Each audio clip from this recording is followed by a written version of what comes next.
நீரின்றி அமையாது உலகு. நீர் இல்லையேல் உலகு மட்டும் இல்லை. அதில் உயிரினங்கள் எதுவும் இருக்க முடியாது.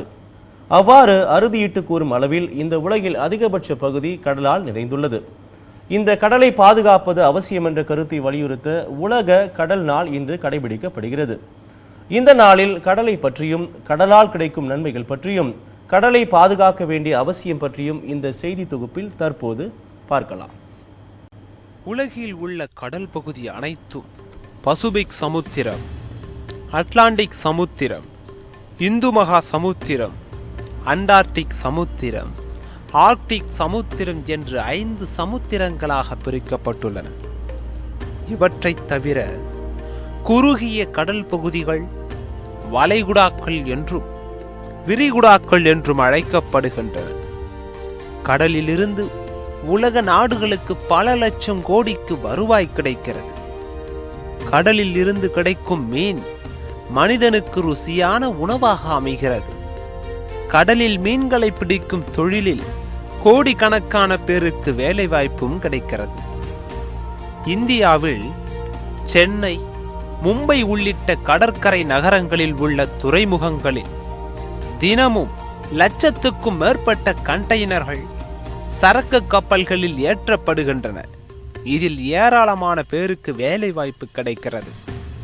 இதனை தவிர தமிழ்நாட்டில் சென்னை, கடலூர், ராமேஸ்வரம், கன்னியாகுமரி, தூத்துக்குடி உள்ளிட்ட கடற்கரை நகரங்களில் இருந்தும் கடற்கரை கிராமங்களில் இருந்தும் தினமும் ஆயிரக்கணக்கான மீனவர்கள் விசை படகுகளிலும் சாதாரண படகுகளிலும் மீன் பிடிக்கச் செல்கிறார்கள். இப்படியாக சமுத்திரங்கள் மக்களின் அன்றாட வாழ்க்கையுடன் இணைந்துள்ளது என்றே கூற வேண்டும். உலகம் முழுவதும் உள்ள கடலில் தினமும் பல்லாயிரக்கணக்கான சரக்கு மற்றும் சுற்றுலா கப்பல்களில் போக்குவரத்தும் நடைபெறுகிறது. அதாவது சமுத்திரங்கள் சர்வதேச வர்த்தக பாதைகளாகவும் விளங்குகின்றன. 1992 ஆண்டு ஜூன் மாதம் 8ஆம் தேதி பிரேசில் நாட்டில் உள்ள ரியோ டி ஜெனிரோ நகரில் நடைபெற்ற மாநாட்டில் உலக கடல் தினத்தை கடைபிடிப்பது என்று முடிவு செய்யப்பட்டது. இதற்கு 2008ஆம் ஆண்டு ஜூன் 8ஆம் தேதி ஐக்கிய நாட்டு சபை அனுமதி அளித்தது. இதனைத் தொடர்ந்து இந்தியா உட்பட உலக நாடுகளில் ஜூன் 8ஆம் தேதியை கடல் தினமாக கொண்டாடி வருகிறார்கள்.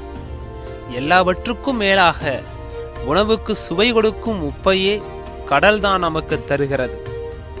உப்பிட்டவரை உள்ளளவும் நினை என்ற முதுமொழிக்கு ஏற்ப கடலை பாதுகாப்போம், கடல் உயிரினங்களை பாதுகாப்போம், கடலின் சுற்றுச்சூழலையும் பாதுகாப்போம், கடற்கரையையும் சுத்தமாக வைப்போம் என்று உறுதியேற்போம்.